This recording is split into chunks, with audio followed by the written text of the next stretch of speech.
Geo Gearheads. Welcome to Geo Gearheads. This is episode 406, and we are talking about how to pick a GPSR tonight. You know, if you're new to the show, I'm Chris of the Northwest, and we have a wonderful host, Daryl W4, with us. Daryl, say hi to the nice folks. Hi, nice folks. Very good, Daryl. Thank you. Get biscuit later. Nice. I could use a biscuit. Okay. But, you know, this has been a long time coming because the last time we talked about picking a GPSR for a whole show was episode 199. And you have any idea how long ago that was? We are looking at over 200 episodes ago, and at 52 weeks a year. It was almost exactly 4 years ago, October 24th of 2015. Wow. Yikes.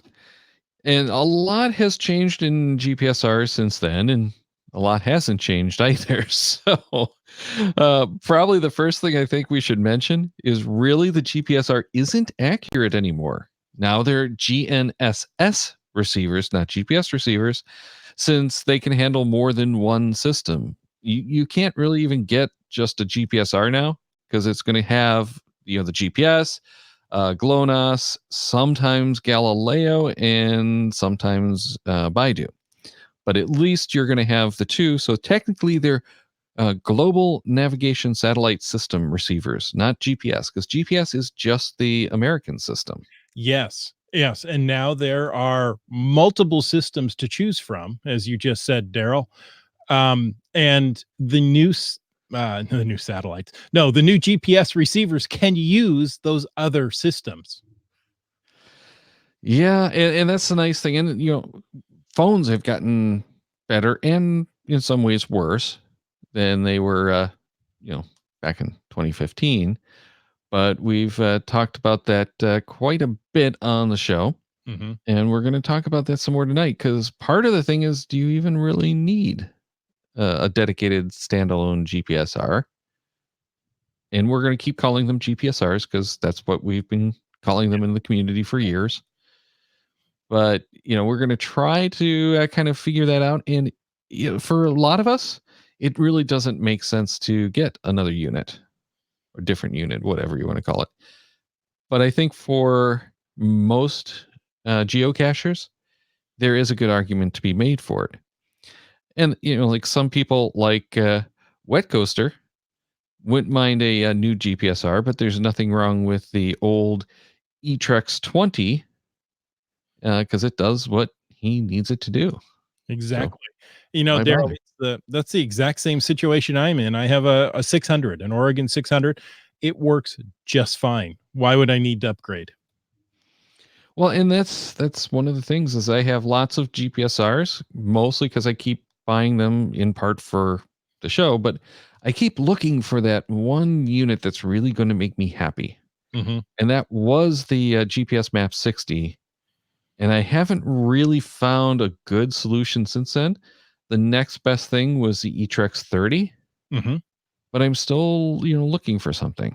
And I loved my PN 40, which was a DeLorme, which doesn't exist anymore because it got bought by someone else by the name of Garmin. It got And the 60, the PN 60 unit that they did was nowhere near as good.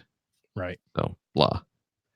And then GSM times 2 says that he purchased two Garmin Touch models, the 600T and the 35T. Both have been plagued with issues where they appear to freeze, but are in fact practicing very slowly, and he's not happy with them. Yeah. You know, it's really hard when you consider how often you update your phone, which is probably your primary GPS. You know, you don't often update your GPSR as often. And you're finding that, you know, that processor, which was okay when it came out, just has trouble keeping up now. Well, and there's a lot of issues that will pop up with the firmware. And a lot of the issues, you know, will be fixed. Some don't get fixed. And, you know, it's kind of, you know, all the way around. I'm not sure how to pronounce this one. Jule? That's what I would say. Yeah, is using his iPhone. Thought about getting a GPS, but the phone works well, which, for most people, that's very true. And it doesn't take much to make your phone work offline. And Mhm. that's the complaint a lot of people have. So keep in mind, if you are using a phone, you like the phone, you're comfortable with the phone, you can use the phone offline. It's not a problem. Oh, Mhm. and another comment from Julie. I'm thinking of getting a car Garmin so I can do both, and I would bring it to Seattle and Geo Woodstock next year. Very nice. Um, Now, that's actually one of the reasons why I like the phone better than the Nuvi or whatever. mhm. Is I can use Cachly, I can use the official geocaching app and navigate with my map tool, whatever that is. I used to use Navigon because I could actually load in a bunch and create a route, but now it's mostly Waze or Apple Maps. Mhm. And using those, I can jump back and forth, and it's real nice and easy. And I happen to have CarPlay on mine, which admittedly makes a difference. Mhm. Well, and it does things like update traffic for you, lets you know of construction. So navigating on your phone is easy. However, that is using that precious battery power unless you're plugging it in. Um, and using it for navigation going out to the cache as well. And phones just don't have the battery stamina of a GPSR.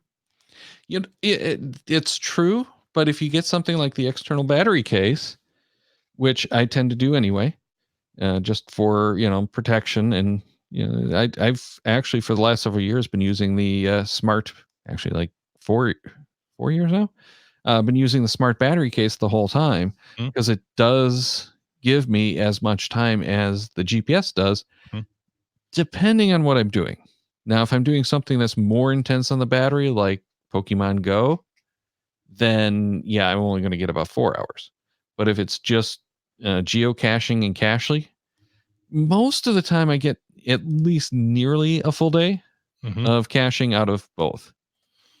And the GPSRs that I'm using now have not been as good on battery power as the older ones were. That's probably true. And as your phone ages, it gets, the battery gets less and less efficient. Uh, Frank says, I use my iPhone for 98% of my geocaching, Garmin for backwood caches to save battery on the phone. And G Nice says that when he uses a phone in the car, he can plug it in on the road and keep it charged and ready to go. And that's one of the nice things about the CarPlay is it kind of forces you to plug it in Mm-hmm. because you're not going to get anything unless you plug it in. Unless you have, I think it's one of the Wireless. BMWs that does wireless. You can buy those head units aftermarket. They're a little pricier, but there's Yeah, wireless CarPlay. yeah, there is, and I do like that concept. Limax says, I still use the Nuvi for my car, although it's just the lesser evil. I wish I could go back to TomTom, but they don't allow for custom POI icons, thus no geocaching POIs. Those are points of interest. So, yeah, I know people who use Nuvi or some sort of car navigation in the car, and they've uploaded their caches to it, and they use that to route around, and then just grab the phone and head out to go find the actual cache. I've had this car for 3 years. There's a Nuvi, I couldn't even tell you the model, sitting in the bottom of the center console that I've yet to pull out and even update. But I used to constantly do that and keep the POIs updated with everything in the area, pull it out and use it every so often to go find caches. It's just since the smartphone and the smartphone caching, I don't do that at all anymore. GSM times two says I have a Nuvi. I used Google Maps with Android Auto today for the first time. Google seemed to rely on addresses, not on coordinates. I tried to move 1/10 of a mile down the road and was told you have arrived. Well, I That's think an excellent ESM2 point. times 2 really has arrived. but that's different than where he's trying to navigate to. Uh, yeah, I agree with that. Now, I would not consider a Nuvi for something like a power trail. If you're going to go out and hit the ET highway, a Nuvi's not going to be your friend unless you're looking to, navigate back to the hotel afterwards or the motel or the little alien. Yeah. Yeah, right. One of the nice things about using the Google Maps is you can do, it's the only one that I know of that you can do the satellite view on the head unit. If you have Android or CarPlay. Right. So I use that quite frequently because I can see where the parking areas are. When I'm sending the codes, though, from the other app, I mean, granted, you can't type in the codes, that doesn't work. I think it actually does work to an extent, but you Yeah, end up with. I've seen several Nuvi's where you can. No, I'm saying Oh, on the nav apps on the smartphone. okay. So if you're doing that, it's less likely to actually get you where you need to go than if you do the send from, because there is stuff in the background that lets it handle the chords that's not surfaced for the end user. Because let's face it, aside from geocachers, nobody cares about chords. You're survey crews, military. They're not using smartphone nav apps. No. They have their very own apps. And the other possible uses for a Garmin. Now, I can't think of what those would be other than geocaching, but there are people who have a Garmin that have never geocached. I don't know This why. is true. But again, those are the people that would have the Garmin for their hiking and whatnot, Yeah. and hunting. And there are some of those apps for those specific um, hobbies and whatnot. So Mhm. I'm sure there are actually others, but for our purposes, we're probably the only ones that want to do it that way. Yeah, we're the only ones that care about chords for the most part. Yeah. Wet Coaster says, when my wife and I were caching this summer, we use Cache Tour. That's at cachetour.no.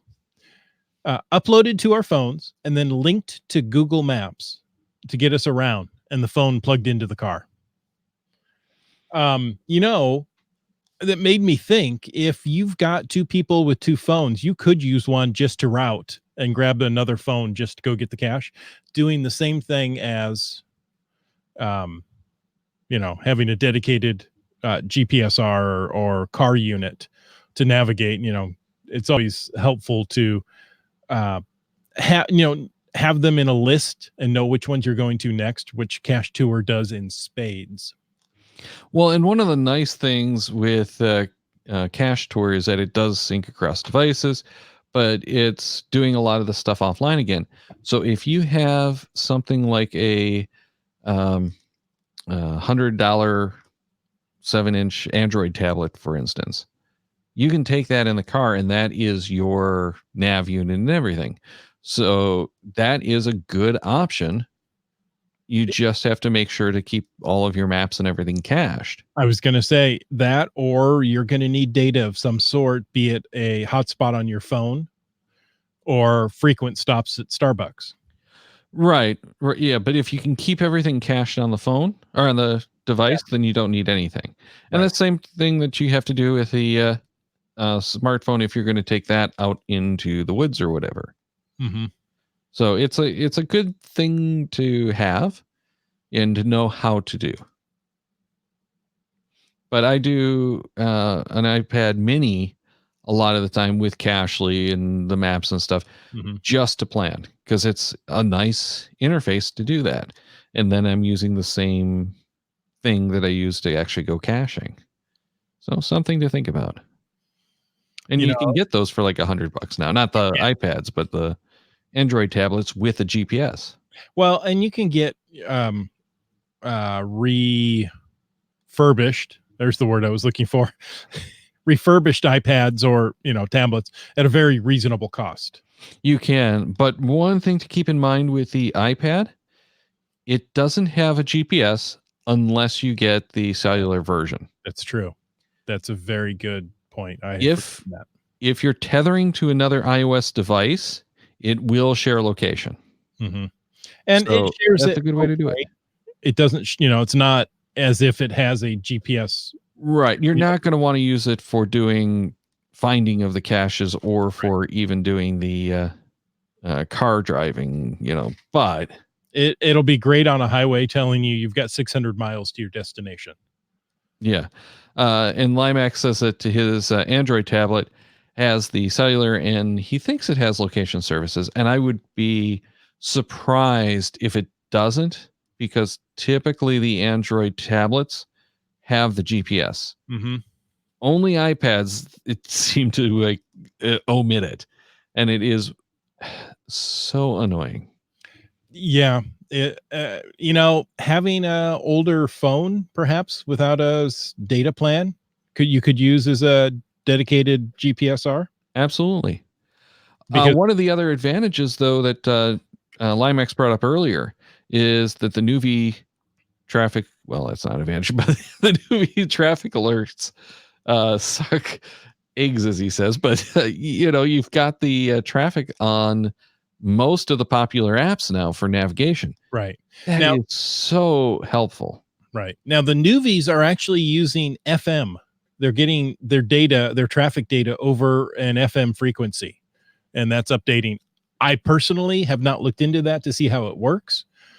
I've got that on mine, and it works. It's just not really good. I mean, it's not bad. It was, you know, 10 years ago, awesome. Right, But right. now with Waze and Apple Maps and Google Maps, all of these have so much better information that's updated more frequently. It just doesn't make much sense. uh, Doug, and I agree on this point. If I really need to get somewhere in a reasonable amount of time, I use Waze. I will use Apple Maps going around town, long trips. But if I'm going into Seattle with heavy traffic, I want Waze. Waze is going to, tell me uh, traffic alerts better and faster than does Apple Maps or Google Maps, and I find their estimates to be more accurate. And this is what I found funny is that more often now, Waze has been screwing up on me. I'm having more trouble with Waze, but that's still the one I tend to go to. If I'm geocaching, I do tend to use the Google Maps just because it has the satellite overview. Mm-hmm. But if I'm going somewhere that I kind of know where I'm going, or I just want that, like ETA to, someplace that I'm pretty sure I know or that I actually know, then I'm using the Apple Maps. And I don't like any of them. None of them are perfect, No. and Google just bought Waze. I mean, just within the last year, correct? It was about 2.5 years ago, but they Oh, integrated just.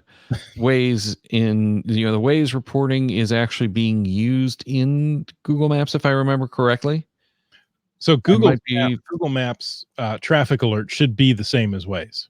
no, they are not quite. Oh, They have the same source for like the um, construction and that kind of stuff. Still same police reports, but Waze has a lot more community information. The thing that Waze was doing that they moved into Google Maps, as I understand it, because I'm not 100% sure. I know that they were playing with it, and they did some an actual announcements and everything, but I don't follow it closely enough to remember. sure. But Google Maps is now using some of the telemetry data to figure out what the speeds are. And they had been doing that beforehand, but the way that Waze was doing it was a little bit better. So they swapped that in. And then Waze adopted the maps from Google, which I think they already had been, but different version or something. Okay. So they are sharing technology between the two to make what should be a better product, but Nice. Well, Daryl, let's switch topics only slightly. Let's switch focus on the topic, shall I say. And we want to hear from you. whether you're on Facebook or you're in YouTube, we want to hear from you what GPSR you're currently using. We're going to cover a couple of the GPSRs that are currently available. So if you're thinking about going out to REI this weekend or your local big box store, you might be able to find these. And then let us know what you're currently using because, even though it may not be available, I'm sure that product line is still going if it's a Garmin. Uh, and I'm just curious to see what our folks are using. Yeah. And this is not quite as cut and dry as you might think. It's not I only have so much to spend, here's one to look at. It is more about the features and how much you want to spend. So I actually ended up and this came up on geocaching podcast when I was last on, Mhm. with a list of 4 GPSRs that I would recommend to people. And to me, you're right. There is a list of features. To me, the main deciding factor is if you want touchscreen or you want buttons.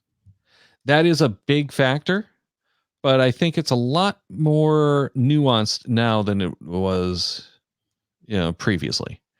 Previously it would be like, okay, if you want the buttons, go for this one. If you want if you want like a nice accurate unit, go for this one. If you want the touchscreen, go for this one. Mhm. And it was literally like there's these 3 boxes, pick which one you want. And it's gotten a little bit more nuanced since then. So if you don't mind, I'm going to kick off with those 4 that I started to talk about. I would love nothing more. The first one is the eTrex 32X, and this is actually my top pick. It's only $300. It gets you all of the features that I think most people are going to need in GPSR, including the ability for Ant Plus, which gets you that chirp functionality, and the ability to broadcast caches, or I shouldn't say broadcast because it's not a broadcast, it's a point to point. So you can send caches and other stuff between it and other Garmin units that have the Ant. So this is a nice small unit, good battery life with tactile controls. You don't have the touchscreen. And as most people who listen to the show probably remember, I'm not a big fan of the GPSRs with touchscreen. Yes, I know that. I like not having the inconvenience of random button presses Mhm. when it starts raining. I like being able to use it better on the phone or on the gloves. But we do have a bunch of listener feedback right now. So G Nyes likes the eTrex. Mhm. Phil has an Oregon 650T, a Garmin 76 CSX, and the Colorado 400T. I remember those Colorados. Mine got stolen though, by someone I lent it to.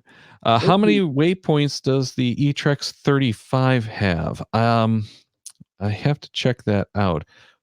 I want to say it's 15,000, but it's the same as the 32. Now the difference is that the 35, if I remember, is the touchscreen version of it, because they do have touchscreen versions and they have the button versions. So the 32X, which is the one I recommended, does have the buttons. It's a joystick and button control, so buttons, Mhm. not the touchscreen. And it is only 2,000 waypoints, but that doesn't apply to geocaches because geocaching is handled differently. The paperless geocaching is handled differently on those units. GSM times 2 has a Dakota 10, eTrex 35, eTrex Touch 35, and the Nuvi 2597. And then for work, an Ovis Touch 25, which I'm not even sure what Ovis is, Oregon 200 and 450. So those are all some older units, and those 450s are probably the best of the Oregon series, in my The Oregon opinion. 400 series was rock solid. I thought the Oregon 200 series, after a couple of firmware updates, were pretty good. Yeah, the 200 was just lacking some of the features of the 450. Mm. I want in 400. I think that the 200 didn't have the ant. I could be wrong on that. No, I believe. Well, I don't remember what 200 model I had, but it had ant capability. All right. Wet Coaster has an eTrex 20 that does GPS and GLONASS, which is one of the things that I liked. John likes the eTrex 30X, does what he needs. And I have the 30. I don't have an X or anything like that. Moving on, though, if you want something. One question before we get going too far away. Go ahead. Wet Coaster says he has a Chirp app on his phone, and I'm curious which one it is and what phone you have. Yeah. An adapter for that. Well, there were some of the Android phones that had the Ant Plus built in. Okay. On the iPhone, you did need the adapter, but I had it. I don't know whatever happened to it. Me. Well, I think I gave you one of them. Oh, because I had a couple of them. Okay. Because I had it for my bicycle, and one actually worked with the bicycle hardware, and didn't work, or it did work with everything. But I had another one which was the smaller one that I picked up that didn't work with the bicycle hardware, but did work for the Chirp. Okay. Well, I know that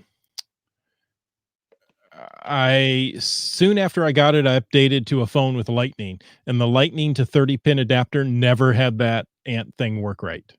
Yeah, and the problem is with that mostly, it's so easy to wiggle loose. Mhm. So I'd get connection and then drop it. Okay. Wet Coaster says that, come on, there we go. It's an Android phone and it's in the Google store called the Chirp app. Nice. That's nice and easy. All right, and then let's get back to the list. And I should say the smartphone with the app is really my second favorite option because you have it. It's always with you, and you can do anything you want. Right. And I always use it for logging, no matter what. I never log anymore from the GPSR. Mm-mm. But getting back to the actual GPSRs, the Oregon 700 is $400. That gives you the larger and touch screen. So it's bigger screen, touch screen. If that's what you're looking for, if you want to stay with that form factor, that is probably the best of the options in that class right now. Now, I'm not saying don't get the eTrex with a touchscreen, but if you're going to go do that, you might as well jump up to the Oregon 700.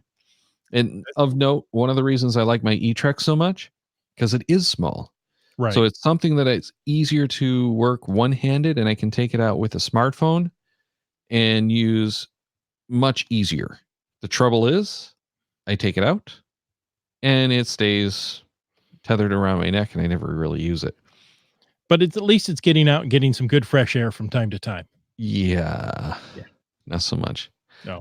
The Oregon 750T is $550 list. These are all list prices. Sure. And that I only suggest if you need the connection to the smartphone or if you really don't want a computer to load it up. Right. Because all of these need a computer to load through USB. Right. I had so much hope when the 750T was announced. Oh wow, this is it. This is the GPS that's going to connect to the phone, transfer waypoints easily, and it just didn't happen. No, it's kind of a mess. And supposedly it's gotten better, but I still had problems when I'm using it. But getting back to the connection, you can come up with some workarounds and make these work with tablets and that kind of thing, card readers and copying files that way. But really, to make this work the way intended, you do need a computer. So something else to consider. But the 750T does have the Wi-Fi and the Bluetooth, so you can tether to your phone and transfer information through the phone, or you can go and do the Wi-Fi at home and download those geocaching.com, because it only connects to geocaching.com for it, right. Lists and pocket queries. But it will do it on its own over Wi-Fi. How cool is that? Now you could be out at Starbucks and Well, you can't do the Starbucks because you can't get through the captive portals. Oh, I toss out their Starbucks because that's, Right, but that's I true of know it's not most the of only them. spot, but, where free Wi-Fi exists that people go. Sure. It could be any coffee shop, it could be a fast food joint, it could be sitting outside of someone's home who, doesn't know how to configure their Wi-Fi. That's Well, not that you're more likely to be able to do. But the problem is with any of these devices that have Wi-Fi, yeah, you kind of think, okay, yeah, I can take it anywhere and connect, but there's no browser, so right. you can't get through the captive portal, so you can't actually connect. So that's a major downside to the Wi-Fi. Mhm. It's not as versatile as you might think going into it. So think Right. about that. If that's what you're hoping to do, you're not going to be able to connect to like your hotel Wi-Fi when you're on a trip. So don't, if that's what you're looking to do, don't expect that to work. Good advice, Daryl, good advice. Some more good advice came from Frank that says, "If you're looking for deals on receivers, look around Black Friday. That's when you're gonna find some of the better deals." And, as we get older, Black Friday comes sooner and sooner. I It's like don't think it has to do Thanksgiving. with our age. Oh, Yeah, there's a ton of deals to be had mhm. around Black Friday. There's Cyber uh, Monday, Cyber Monday. There's a few other times a year that you can Overflow find some good Tuesday. deals. I'm Now, sorry? Overflow Tuesday, Prime Days. Now, Yeah, I was going to say Prime Day has some, but typically not as much. But you're seeing more people getting to the Prime Day action now. mhm. So there are a lot of options there. All right. And then my last one on the list is GPS Map 66i. It's a $600 receiver. And I know anyone who's listened to this for any length of time knows that I've been anxious to see this one. The big thing with the 66i is it's number one, it's buttons, which I love buttons on my GPS receiver, but it has that in reach for the two-way satellite communication. I was hoping this was going to be an awesome unit and this would finally be, that Mobile. all-in-one off-grid unit that I could take with me, send, the SOS because that's the big thing. But hopefully I never get to use it. But send the messages with a status and tracks and that kind of stuff back when I'm in the middle of nowhere, which, there's quite a few of those places in northern Michigan. That's true. Same happens in Washington State. You can get out there where there's Absolutely. no signal. So that's, Not hard to do. that's the big thing is that I wanted that two-way communication in one device that does everything. Yeah. The Yeah. reviews on this have been terrible. Oh, bummer. So I don't recommend it.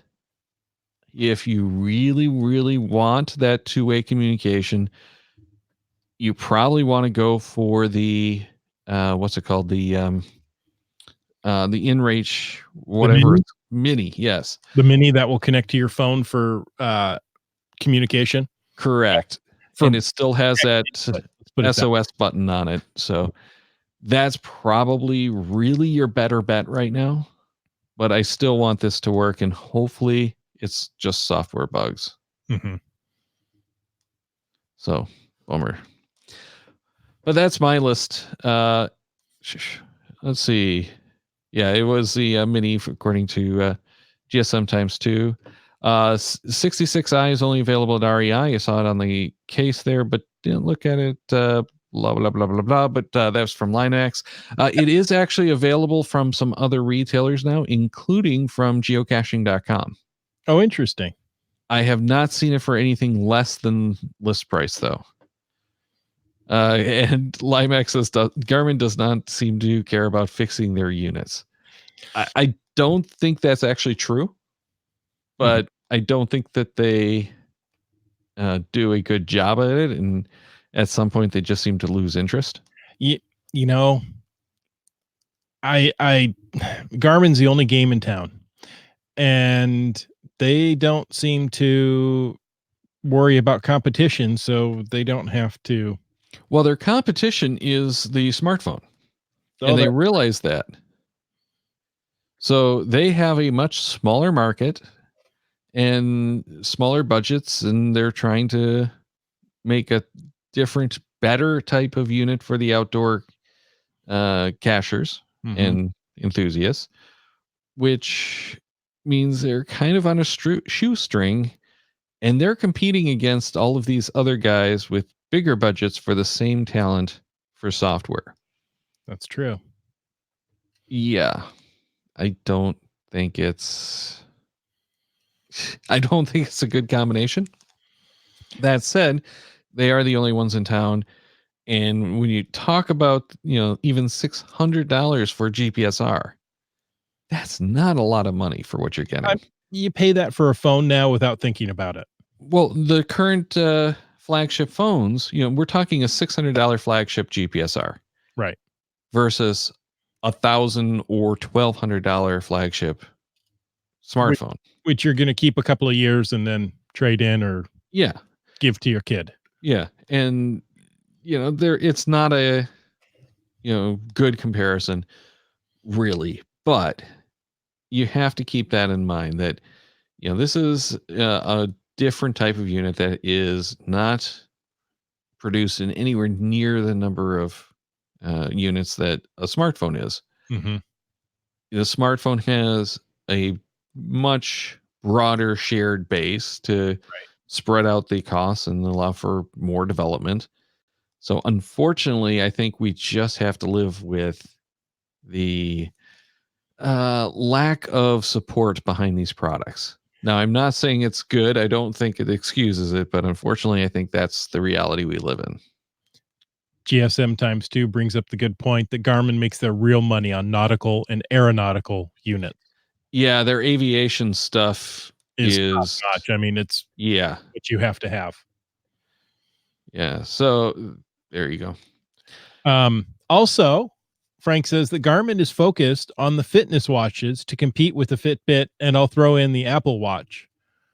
We looked at the Garmin site and looked at the watches, and there was only one I saw that had routable maps on it, and we're talking $750 for I suddenly cannot remember the Phoenix. Thank you. And I don't know if you could put points of interest, a waypoint in there. So the watches, while they're nice, um, you know, my son is a swimmer, and I've often thought about getting him either a Garmin or Apple Watch to track his laps and such, and give him more information when he's in the water. Which, when you think about it, that's spectacular in and of itself. And it's good for looking at text and replying and doing, fitness tracking information, but not necessarily geocaching. Yeah, and Johnny Cash 313. So GPSs are like cursive and books made of paper. Soon they will be extinct. And those were questions. Yes, Yeah. Yeah. The yes was acknowledgement to your question. Right. I don't think so, because there are still some very siloed activities that you need a GPS for. I'm not sure that we're going to continue to see the handheld GPSRs in their current form and in their current variations be available. I would not be at all surprised if we end up with like two basic models, a couple of software upgrades on it, but hardware, I think we're going to see a shrinking set of options in the coming years. I am still surprised that there isn't a GPS add-on for the phone with dedicated software for it. Well, we do have some of those that have attempted, but I none really of them really catch on. Let's just plug in this unit, or it connects via Bluetooth, and use the Garmin software on your phone. And there was a Garmin Glow. Yeah. Which I think is still available. I didn't bother to check. But when we've tried the Glow, it wasn't that really much, it wasn't any better to speak of. Getting to the issue of the quality, though, Limax says that the aviation units need to be FAA certified, which is true. And the hiking GPSRs don't need to be certified, which is also true. So I think it's more than that, to be honest, because the market for the I can't remember what they call those. Well, I'll let you know. Avionics, but it's not. It's something more than that. In any case, the market for those is really expensive, very lucrative, and yes, it does take a lot of extra stuff, to make that happen. But it's again, it's the return on their investment. Mm-hmm. Well, I'll let you know the Garmin Glow is still available. It's GLO. It's the GLO 2, $100 US. And the apps are Garmin Pilot, Active Captain. So there's your aeronautical and nautical, and smartphone link, which gives you what do I want to say, a GPS like interface. All right. And they used to have Navigon was one of their apps for the phone, and they included it with some of their devices. Don't think that's right. GSM times 2 says that avionics is the right term. Thank you. I thought there was another more specific term for it, but yeah. So that is a very. I'm sorry. Go ahead. In case you want to know, the Garmin Glow will also connect with your Garmin smartwatch and give you navigation that way. Interesting. I thought the smartwatches had the GPS in them. I don't know. Oh, you know what? No, they don't. They do have some fitness trackers as well. Mm-hmm. So they probably do have some that are competing with like the Fitbit, where they don't have the GPS in it. So kind of an interesting position for them to get into. All right, we are getting a little bit long though. So Chris, is there anything that you want to pitch in on the actual units? I know that I kind of stole the thunder there though. No, you're fine. Those are the main Garmin units. Of course, there are, slight variations on those. But, the eTrex 32, the Garmin or the Oregon 700, Oregon 750, and the GPS Map 66. Now, I did a quick survey result from the people who popped in during the show, the live show, and we have 6 eTrex users. We have 3 Oregon users, and we have 3 of the Garmin Map 60 or 70 series. So out of them, seems to be mostly almost all Garmin. There were a couple outliers, but interesting. Yeah, the eTrex line is such a good value, and it's so small. The battery life does tend to be a little bit better. Mm-hmm. So I tend to agree, and that was my top pick. That is a good solution, and it's less expensive. So if you're looking for that supplement to your smartphone, Mm-hmm. the eTrex is an excellent choice.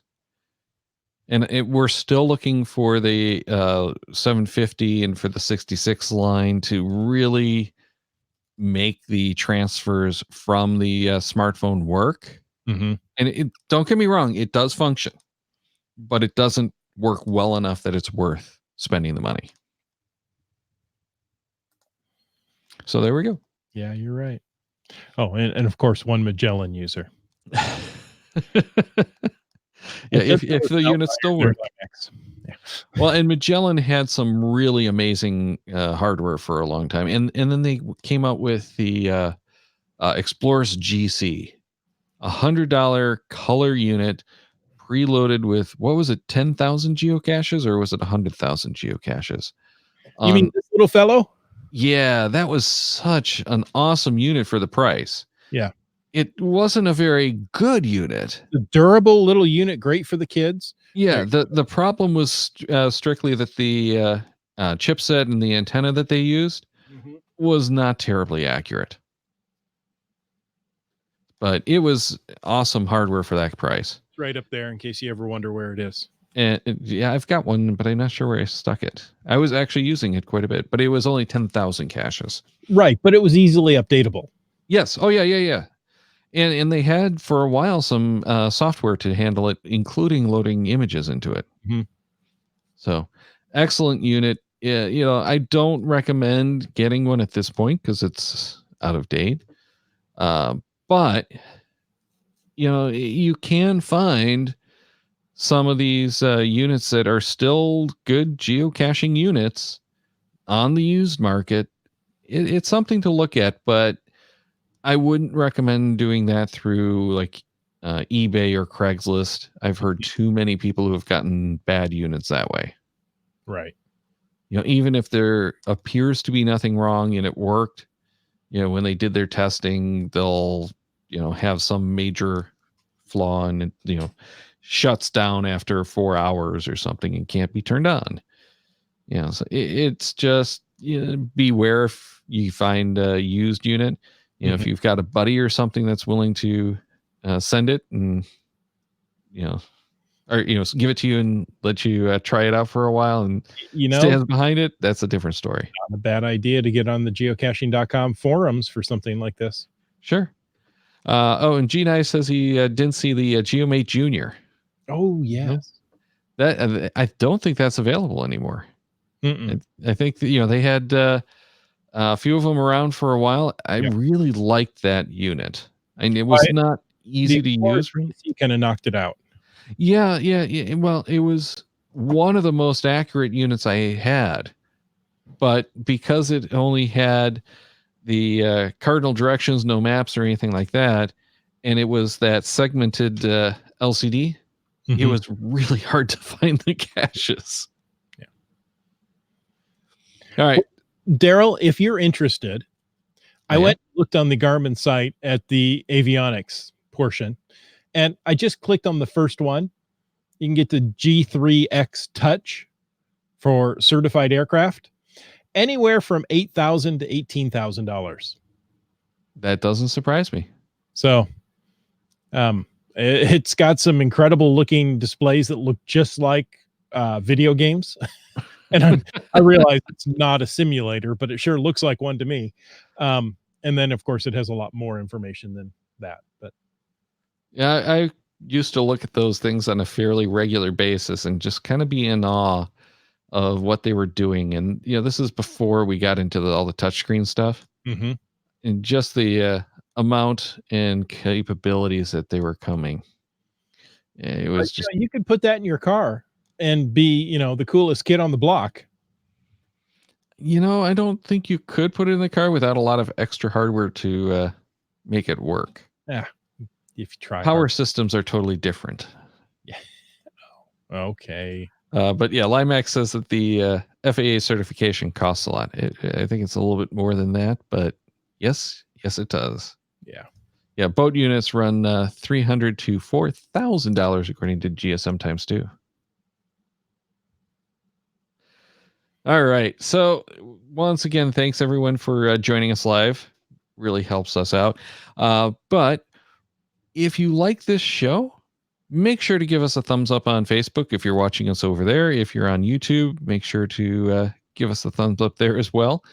That stuff really helps. But, we haven't gotten any reviews in several months now on what used to be the iTunes Store is now Apple Podcasts. So head over there if you would and drop us a review. Let us know what you think. And be honest, we'd like 5-star reviews, but we'd rather that you give us an honest review and let us know what's going on, what you like, and maybe even what you don't like about us. Or you can even email us at geogearheads@cachemaniacs.com and let us know. We need to work on this, that, or the next thing. That's right. And the next thing we're working on is cross country, because that's what you have in the show notes. You have randomized cross country. No cross country. It says randomized. We might talk about cross country on the show, but it's not a randomized cross country. Oh, well, send in your best cross country geocaching questions. Next week, we are doing randomized XC. That's 90 in Roman numerals. But see, I just like that we got to add another letter to it. That's true. We finally got it back down to 2. We're going to work on 1 Give us another 10 randomized shows. And we'll get to randomized C. And then we'll be talking about the randomized C. Oh, dear. What? No, seriously, folks, we want your topics for the next randomized show. Send them in to geogearheads@cachemaniacs.com. Make sure you include either, you can use the Greek letters or the Greek numbers of 90, or you can use the Roman numbers of XC. But tell us about what you want us to talk about on the next randomized show, which is, hey, guess what? Next week. And It's funny how next week is just next week. All right, so check out the Cachemaniacs website at cachemaniacs.com for more on the Geo Gearheads, including show notes for this and all of our episodes. We love hearing from our listeners, so leave us feedback by emailing geogearheads@cachemaniacs.com or through social media. Your support helps keep the Cachemaniacs shows coming. Please consider becoming a patron through the link on our website to support the Cachemaniacs shows. Geo Gearheads is produced by Chris Offenauer and Daryl Wanberg. This show is copyright 2019 by Daryl Wanberg. All rights reserved.